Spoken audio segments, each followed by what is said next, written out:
The broadcast is now starting. All attendees are in listen-only mode. Good afternoon, everyone. My name is Henrik Bick. I'm the Communications and Social Media Strategist for the Music Business Association. Happy to welcome you all today to our Common Ground webinar series for a presentation on IT operations from DataArt. I'd like to welcome Kevin Twitchell, Russell Karp, Sergey Blodov of DataArt, and our special guest, Jacob Fowler, the CTO of The Orchard. I hope everyone who's tuning in and presenting is happy, healthy, and staying sane as we continue to move through the various things that 2020 has presented us with, but certainly happy to welcome you all here today for this session. Before everyone gets started, I just wanted to go through a couple housekeeping notes. During the presentation, if you have any questions for our presenters, you can ask them through the questions box on your GoToWebinar dashboard. We'll be monitoring them through the session, and I'll be handling any IT issues. And Kevin on our team here is going to be going through any of the content questions. If anything is relevant to the conversation, we'll bring it up during the session. But if not, we'll be looking to answer them in the last 10 or 15 minutes of the presentation today. On the music biz front, wanted to call to mind again that unfortunately we've had to cancel our in-person conference, Music Biz 2020. But I will say that I am incredibly proud and lucky to work with the staff who has worked so swiftly to move our events from in-person to virtual events, some of which we've already seen. One happening last night, one of the most poignant conversations we've seen so far on the Music Biz stage, our State of Social Justice panel, the recording of which should be going up on our website shortly, talking about how the voices of Black music and Black executives can further these social justice initiatives, which are really reaching a fever pitch at this time. Amazing presentation. Couldn't be happier with how things unfolded last night, and looking forward to sharing the recording with everyone. So anyone who missed it or wants to relive the conversation can do so. Be also on the lookout for the other sections of our website under events and education. We've been preparing a slew of content throughout the last couple months, ever since the COVID-19 crisis began, on all of our many platforms. We launched our Music Biz Live interview series, which has around 15 or 20 high-level interviews with executives from around the industry talking about how companies are faring during the COVID crisis and other best practices for business, transitioning from in-person business to stay-at-home, work-from-home situations for retailers, curbside delivery, and other options like that. Definitely check those emails, those sessions out. Also, our Common Ground webinar series, which you're watching today, all of the past back cataloged webinars from all of Music Biz's catalog is now available to everyone. This is previously something that was a member benefit, but now is open to everyone. So if you are combing the website for something to watch that's educational, and you find something that's relevant for a friend or a colleague, it does not matter if they're a Music Biz member or not. Please feel free to share it around. We certainly believe in getting as much information to as many people as possible in this time. So please feel free to share. Also, take a look at our Keeping Tempo with Music Biz series, a written op-ed form similar to our Music Biz Live series with high-profile folks from around the industry covering a number of topics. We've started working on that in August of last year. Hard to believe it's been a year already, but we've had a number of great interviews that with folks that I've been glad to talk to and get their perspective on various industry issues. So please feel free to check that out as well.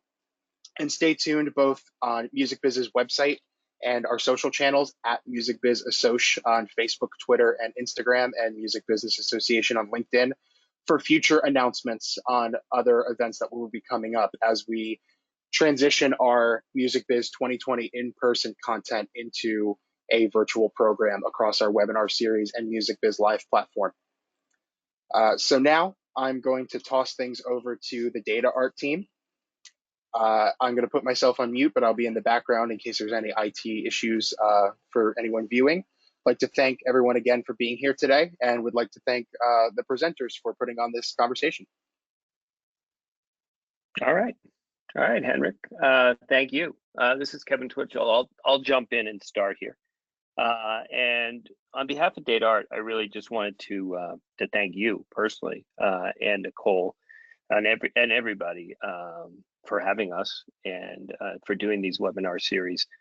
It's great, and it's been great for DataArt in particular to be a part of the music biz community and be involved in the metadata panels in the past and podcasting panels. And so thank you. Thanks for having us. And hats off really to Music Biz. We really wanted to be there in person, but the way you guys have really kind of pivoted to this virtual Music Biz has been great and informative. You've kept the community going, especially what you did last night with the sounds of social justice. Very timely, well done. And our topic will not be as poignant, but hopefully we'll have a good conversation today.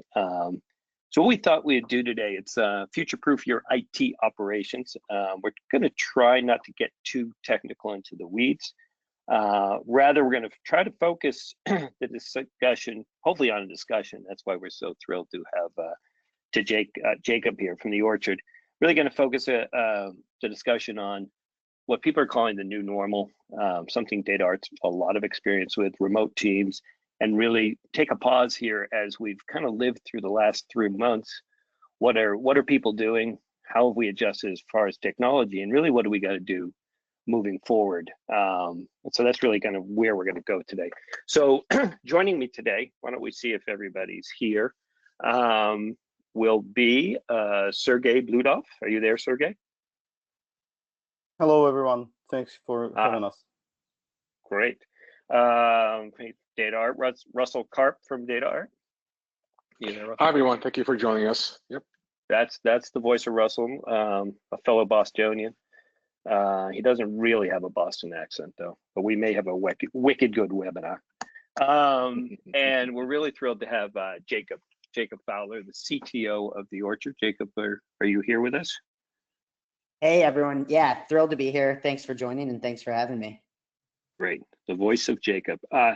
Anyone that's not ever worked with the Orchard, or if you don't know the Orchard, I got to say, it's really just a great company. It's great to have Jacob here. It's from the top down, from management, from leadership, from the technology people. It's one of those companies right now in the music business. It's a tech first, music centric company. And really, that's really where we're at is in regards to the music business, and always forward thinking and a lot of fun. So if you're an artist looking out there in the big world of where you want to align yourself, Orchard should really be on the top of your list because they'll take good care of you as far as all your metadata and how you get out to market. That's my little plug for you, Jacob. I think you guys are doing a pretty amazing job. Thank you. So a little bit about DataArt. For all of those that don't know us, a lot of people now, thanks to the music biz, are very familiar with who DataArt as a IT consultancy. We've actually been around in New York for over 22 years, over 22 years, with over 20 offices now around the world. I think the first time I went to music biz, introduced myself to an old record label friend. He actually didn't know much about technology. He's like, "Oh, DataArt, cool, man. I don't know that label. What artist you have?" I think I said Python or Snowflake or something. But then I went into the metadata summit where I was very welcomed, and people were really surprised I was at DataArt because they're like, "Oh my God, DataArt. Those guys are really smart. What are you doing there?" So luckily, I'm joined by some of the smart people here at DataArt. There's over 3,500 people at DataArt, and the history of the company, the DNA of DataArt, has been working remotely. That's why we wanted to kind of have this conversation today. That's our model. It always has been. Being able to scale up teams, scale down teams. We can actually onboard hundreds of people for a project, or work with a music company on a more intimate, specific project with a handful of developers. One of the also things that really, I think a lot of people in the music biz really like about partnering with DataArt is it's a really people-first approach to technology. And that's why we really enjoyed our music biz relationship, because it's given us an opportunity to people to get to know us obviously through the seminars, but now through this virtually, and really engage in the community. So we'll also talk today about the people, not only of our company, but of Jacob's company, and how we're all kind of working remotely. Some people are thriving, doing their best work ever. Some people are really struggling, too much stress, too many meetings, and we'll talk a little bit about that later. A little bit here now on DataArt, some of our capabilities. I'm not going to go through all this. Just to basically get a basic understanding of who we are. If there's a complex issue kind of facing the music business, whether it's been DDEX solutions, complex royalty solutions, building podcast platforms, streaming platforms, that's where we have been called in, and you've probably worked on a lot of our systems and you didn't even know it. One of the important things just to understand about us is we never are out there selling a DataArt product. That's the most important thing. Is we really are build just partnerships. As IT consultants, we come in, we'll recommend products, we'll recommend off the shelf, we'll sometimes recommend an off-shelf solution and leave the room. But the most important thing is we try to build a relationship within the industry and with our clients, and building up teams.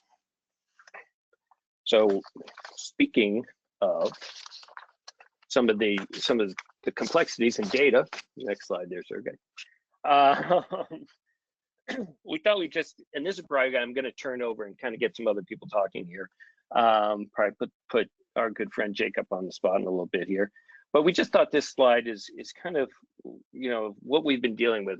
DataArt, we've dealt with a lot of data, building a lot of data and systems, scrubbing data, and it seems like every day, as you see in this slide, every minute of every day, the volume of video views, all tied back, a lot of them are all tied back to music.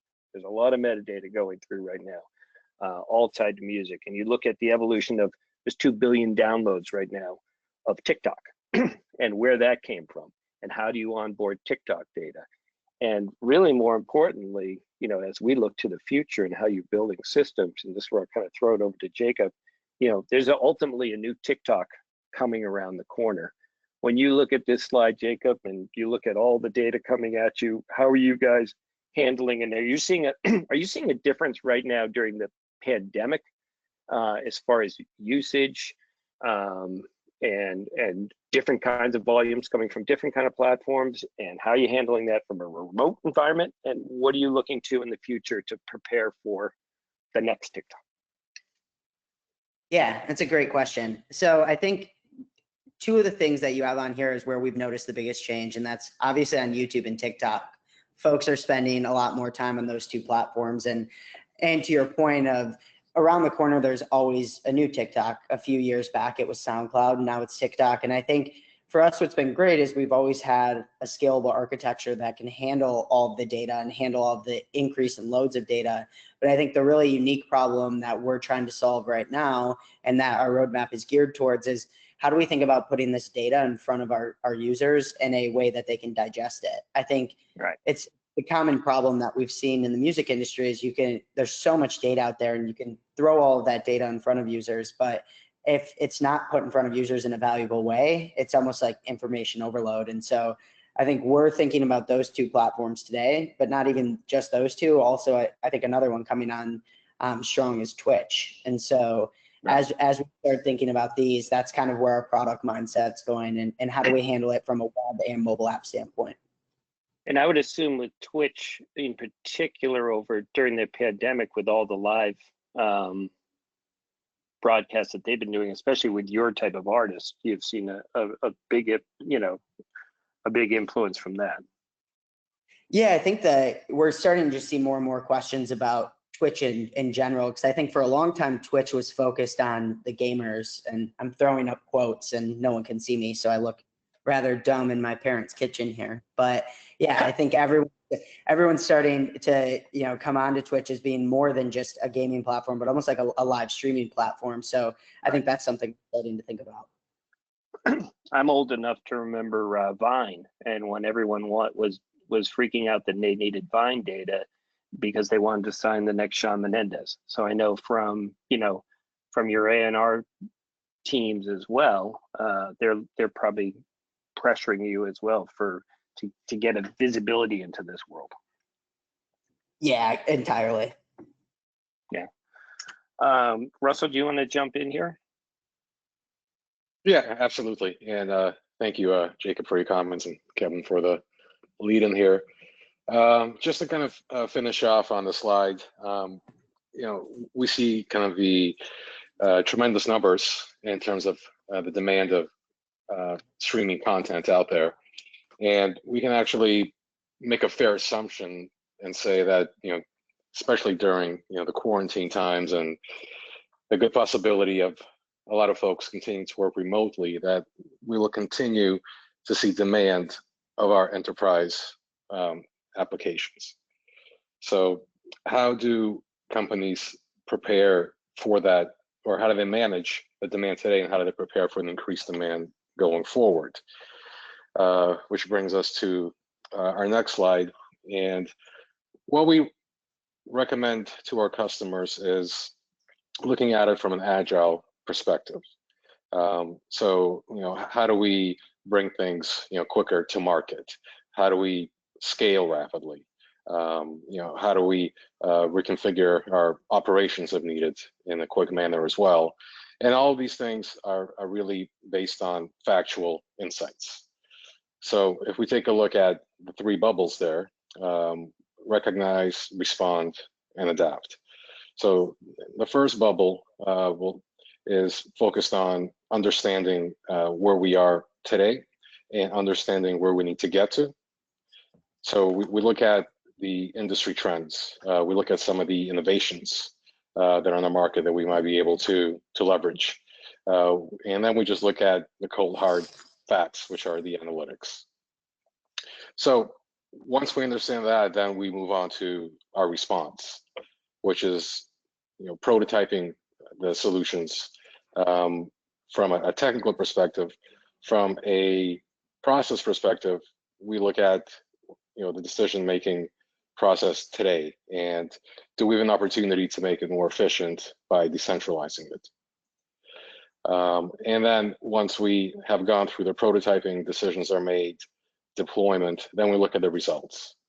Were they positive? Were they negative? Did they make an impact at all? And then we take that information and we can reassess where we are and then make appropriate decisions at that point. And the last step is adaptation. So once a prototype, or once things have been deployed, this is where we actually see the impact of operations being reconfigured. We've made a decision whether to scale up or shrink down based on demand, and now we're getting into a cycle of continuous improvement. So to bring this to kind of a real world, you can go back first. Yeah, to bring this kind of full circle, no pun intended with the slide, to a real world example. So we have a client who was in a difficult situation where they had to go remote fairly quickly, and they were given less than 2 weeks to kind of close down the offices and have everybody work out of their homes.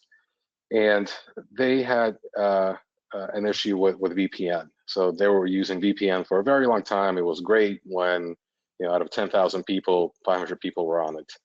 But now they had to actually scale up to 10,000. And once they started testing the additional stress, they realized that that VPN system would no longer be able to support the numbers they were looking at. So we worked with this client.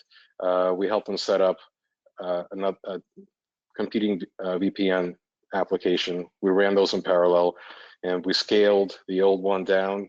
We scaled the other one up, and they eventually migrated all their users, I have to say, pretty seamlessly to the new platform. We didn't see any interruption throughout the process.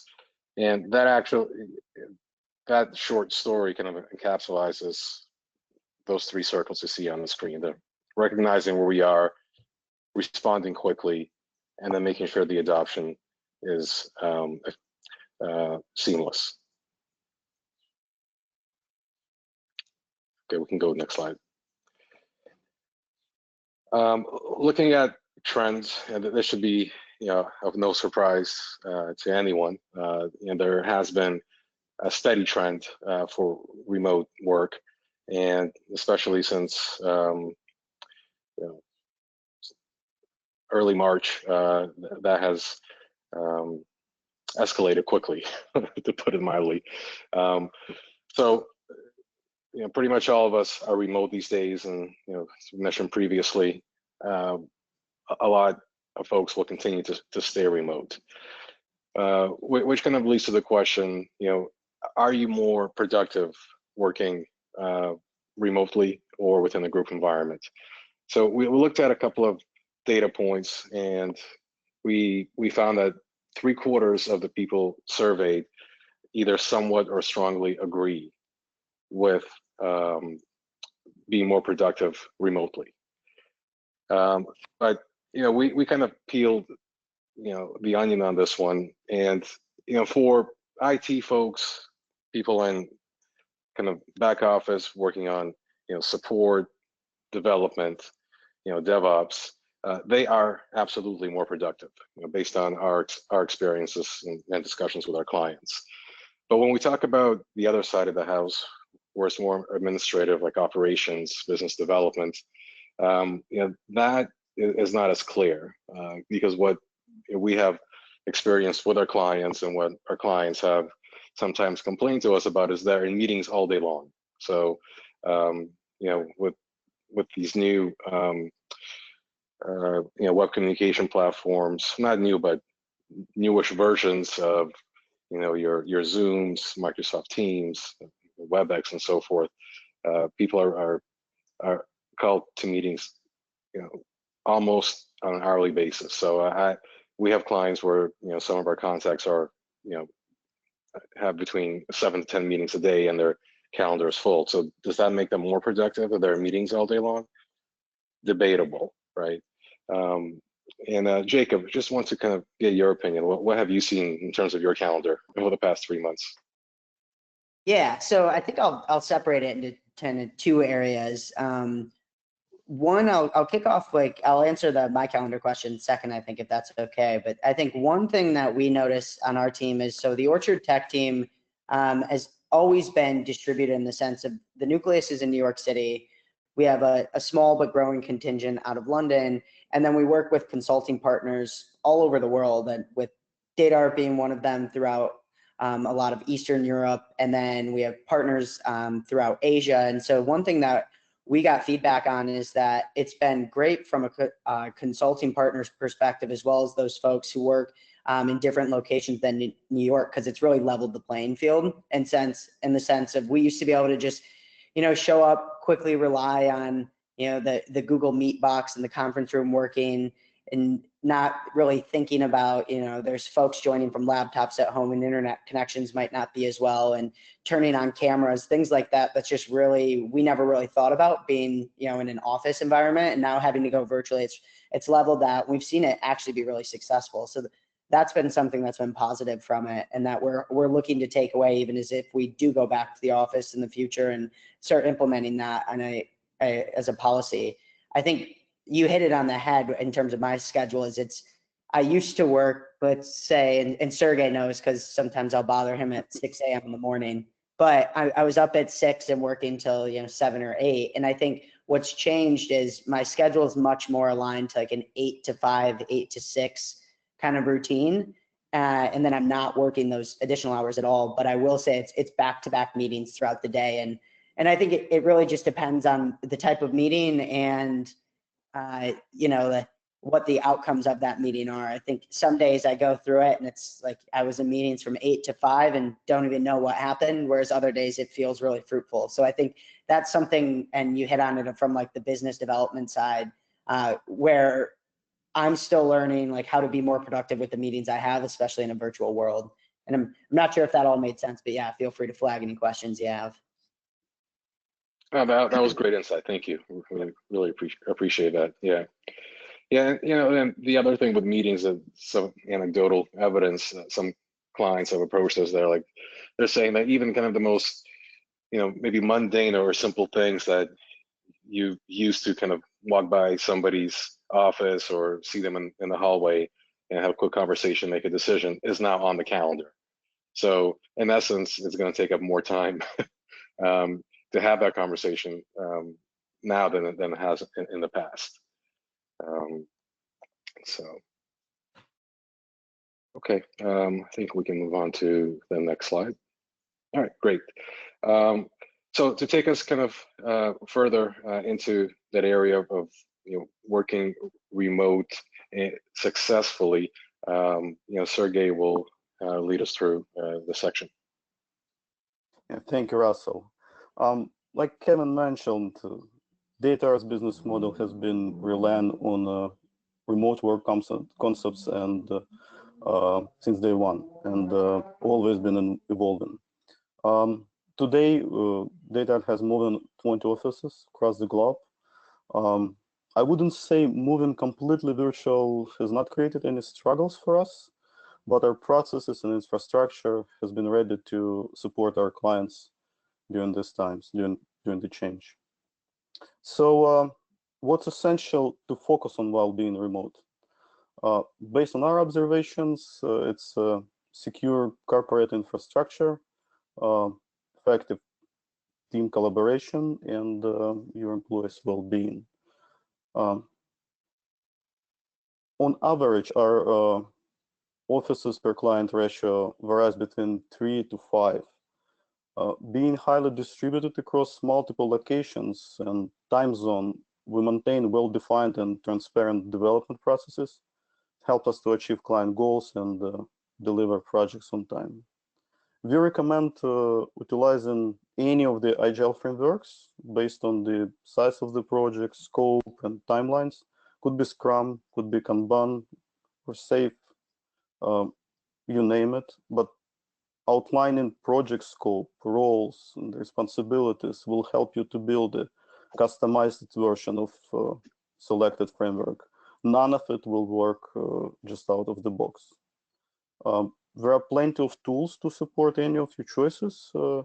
Usually we recommend Atlassian Jira or Trello to track project execution along with Slack, Skype, or Zoom or Google Meet to communicate with your teams, with your distributed teams on a daily basis. We also predefine some availability hours for every team member and agree on the rules of response by different communication channel, saying email have to be answered no later than 24 hours, for example.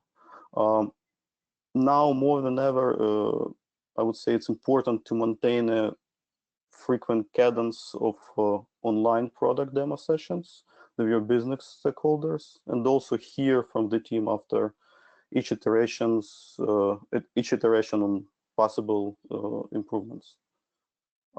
We highly recommend limiting work in progress scope and prepare for changes. Building a project knowledge base and utilize best practices of software development like continuous delivery and continuous integration. Jacob, what are your thoughts on continuing being effective and delivering new products to your customers while being in remote mode? Yeah, I think we can give an example here of a recent launch we had, which is for the new Orchard Go mobile app. And I think a lot of the things that Sergey said, we've put into place and been following. So I think it's a perfect lead up of that team involved folks from Poland to Russia, Ukraine, Greece, the UK, US, and even an engineer was working on it from Indonesia. And so when you have folks from that many different regions as well as time zones, coordination becomes key. And I think to Sergey's point of having clear deliverables of communication and standards and practices in place. Before we went remote, we had very clear coding standards, very clear product management and product design policies that really help facilitate that. So as there's a handoff when someone from the US time zone is going offline, someone from Asia can pick that up when they get in and hand it off to folks in the EU region, who can then coordinate with folks in the US region. And it's almost a pretty well-oiled, machine and process at this point. But I look back on it and wonder how we did it. And I think it's a lot of the things Sergey pointed out too, of just clear deliverables, consistent communication. And I'll point out just a few tools that have helped us do that is really Slack. That's where all of our communication is happening, all of our handoffs are happening. So that's been a tool that pretty much allowed us to seamlessly move over, and just the agile practices that we've put in place. Awesome. Thank you, Jacob. Thank you. It's kind of your comment on having people in Indonesia, Greece, all around the world leads us to another topic. Secure corporate infrastructure. So bringing laptop home or on a business trip or anywhere you go actually creates a significant risks for business. And music business has been focusing on information security probably even before computers started to play a significant role in our lives. We wouldn't possibly be able to cover all of its aspects, but it's important to remind everybody to take simple steps to promote safety and security while working from home. So our recommendations are to enable full disk encryption, like BitLocker or File Vault on your computers, set up a centralized management of software, critical software updates for your company. If you don't have VPN, you should do it right away and implement multi-factor authentication to access corporate systems. In some cases, it makes sense to work on office computers using remote desktop connections. Additionally, would urge everyone to avoid storing any business information on private devices and only use corporate approved tools like Google's G Suite or Office 365 to do so. Jacob, anything you want to add here? Yeah, I think what's good is if folks don't have it in place yet, is to start putting together, and even if it's a first pass at it, just a information security team, or at least information security policies. I think we were really lucky to be under the Sony Music corporate environment and umbrella. And so we work a lot with their InfoSec team, and that helped us going into a remote world where a lot of security standards were already put in place. But can't emphasize enough, multi-factor authentication, which Sergey mentioned, it's one of the most easy things to do, but also one of the most easy things to overlook. And I think that goes a long way in shoring up systems. And then I think having a standard and process in place for when you're launching applications or launching new features, that they go through penetration testing, they go through basic security control testing. Those are kind of the key things that I would start with. Thank you. On a related note, DataArt has a dedicated group focused on InfoSec, including cloud security audit, compliance management, penetration testing, and many other aspects. They help us and our clients to build a secure corporate infrastructure and software services. In fact, it's such a good topic. It might be a good subject for our next webinar. So employee well-being. While benefiting from almost zero to none commute time to the workplace and somewhat flexible work schedule, we just can't stress enough how everybody is missing small in-person office conversations. There's only so much can be done to keep being socially connected with colleagues. Nothing wouldn't replace any of it.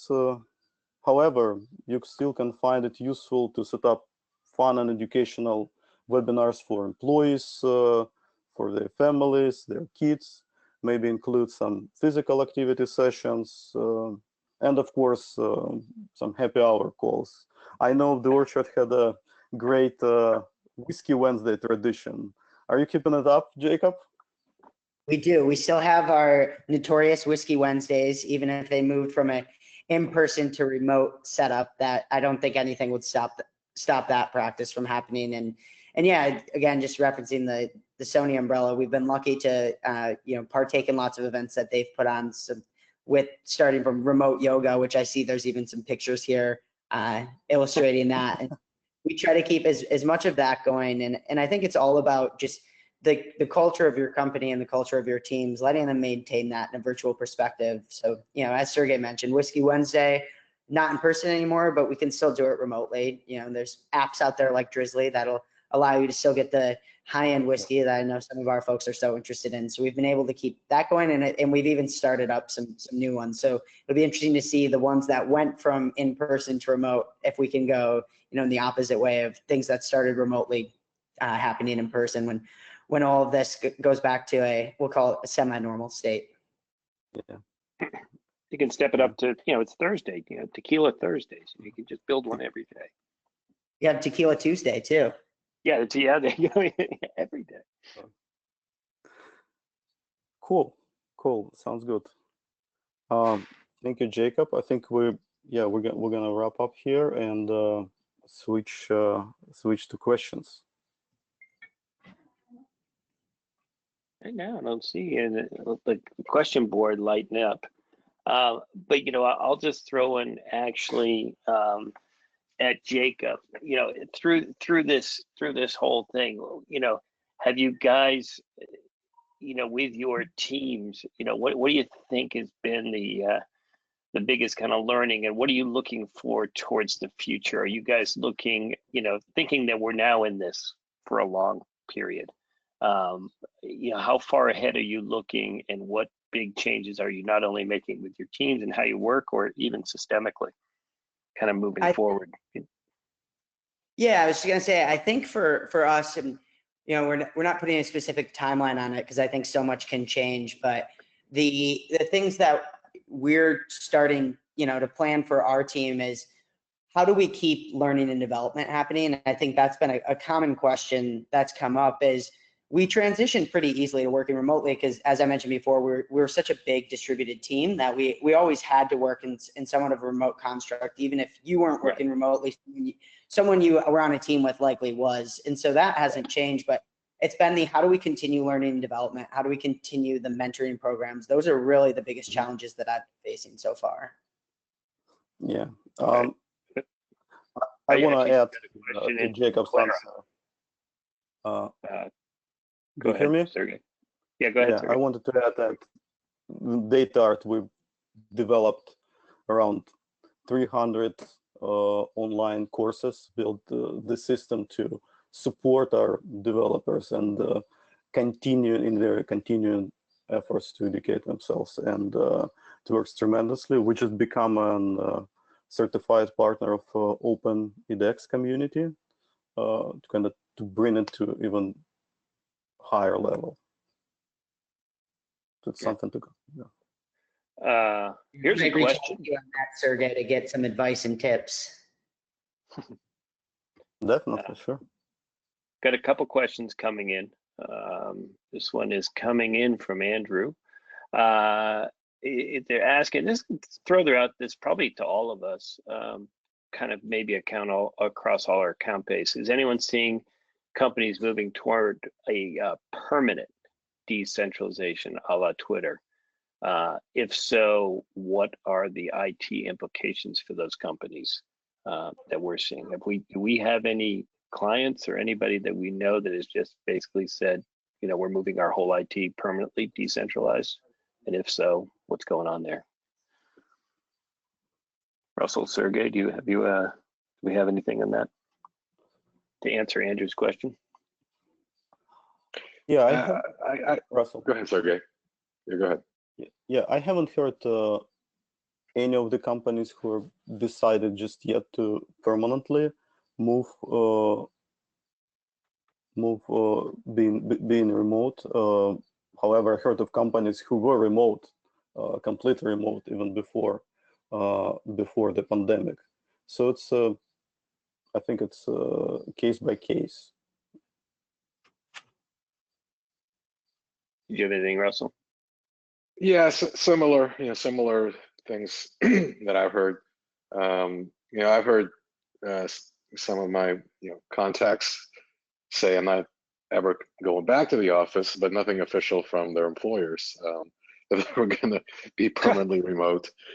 But what I have heard for the companies that are working on strategies to bring people back, they're going to start with their business essential employees. So folks who kind of support on-premise systems, folks who the artists themselves and people who deal with the artists, but people who are working on technology, product development, finance, accounting, HR. They're going to continue to stay remote at least for the next several months through the summer, most likely. But there are companies who already have plans in place to bring people back. But as what we see going on in the country, things can shift pretty quickly. So. I got another question here. This is something we touched on today. We touched on an area we've all dealt with is in legacy systems. This question's coming in from Igor. He's wondering, is there any specifics regarding legacy systems during the lockdown periods? Have you found any issues more during the lockdown, especially performance issues due to the increased loads? I think Sergey or Russell can jump in here. Are you finding that the legacy systems have been more kind of challenging during this pandemic? Most of the businesses we work with have been one way or another moving their service from on-premises to cloud already. They launched this digital transformation programs a while ago. I wouldn't say there were any performance issues, but some infrastructure related questions like Russell mentioned with load, with scale and VPN solutions. Right. And I think as we go back to work, some of the maybe the experts in those systems may be the first that may have to go back into the office. Kind of anecdotally what I've heard as well. One more question I see here coming in. This one's from Clara. Do you think the IT industry will move back into the office? Kind of the same theme. I guess the question here is, does the IT folks moving back, or you think that with the companies we're dealing with, they're going to keep a lot of people just remote? And that's from Clara. Yeah, we wouldn't say that everyone will be remote. Some stuff will essentially go back. Yeah. I think I can jump in on that one too. I think it ties into the previous question and a la Twitter of Twitter doing that. Definitely everyone in the tech industry is going to raise their hands and say, what's your company's plans? But I do think I don't think everyone's just going to change and say, because Twitter did this, we're going to do it. And I think it'll be staged getting back in. All right. Yeah. Right. And I just got one more question that just came in for anybody. Maybe this is go to you, Jacob. Is there any technologies of the future that is going to help music companies to make their systems agile? You guys talked about agile. Is there any systems out there that the music companies are looking to in the future, I guess is the question. Yeah, all the trades are coming out now. I'd say there's some interesting like database technologies out there, particularly graph databases, that help solve and that helped us become more agile just based on a lot of the issues with how metadata is stored in the music industry and how that constantly changes. And there's always new players into the market who have different ideas on it. And I think we've noticed that by moving more towards graph databases, that's helped us shift the way we model this data and not have to deal with a lot of large scale data migration. So that's kind of one tool that I think we've found being very helpful to us. And I don't know, Sergey, if you have anything to add on the going like a React Native approach. Yeah, being hybrid, building consumer applications for your web desktops or any of the mobile smartphones we're all using, it makes sense to consider building them on some cross-platform, using some cross-platform language like React Native. It's one of the most reliable, I would say, at this point of time. That's great. I think that's going to be kind of a wrap for us. I think we've answered all the questions. I think this has been a great discussion. Again, I really want to thank Jacob for joining us and adding what's really going on in there. I think that's it. Henrik, how do we wrap this up as far as your end? Russell, Sergey, any final comments? I just want to thank everyone for joining us today. Thank Music Business for opportunity to speak to everybody, to share our insights and thoughts. And once again, thank you, Jacob. Thank Jacob for being a real world liaison in these conversations. Thank you. Yeah, thank you, DataArt and Music Business Association. All right. Thank you, everyone, today for presenting and for tuning in. Really insightful stuff. I especially love, and I feel like everyone can appreciate obviously the business side of the IT transition, but also how it helps to keep staff motivated through all of this. Love to hear the different concepts behind that as well. So thank you again, everyone at DataArt, and to Jacob for presenting today. Thank you for everyone for tuning in. Is this Music Tech at DataArt the best place to reach if anyone has any additional questions once we wrap? Yes, please. Yes. Yeah. And then you can always reach out to us individually as well. Excellent. Thank you again, everyone, and I hope everyone continues to stay safe. Thank you. Right. Stay safe and healthy. Thanks, everyone.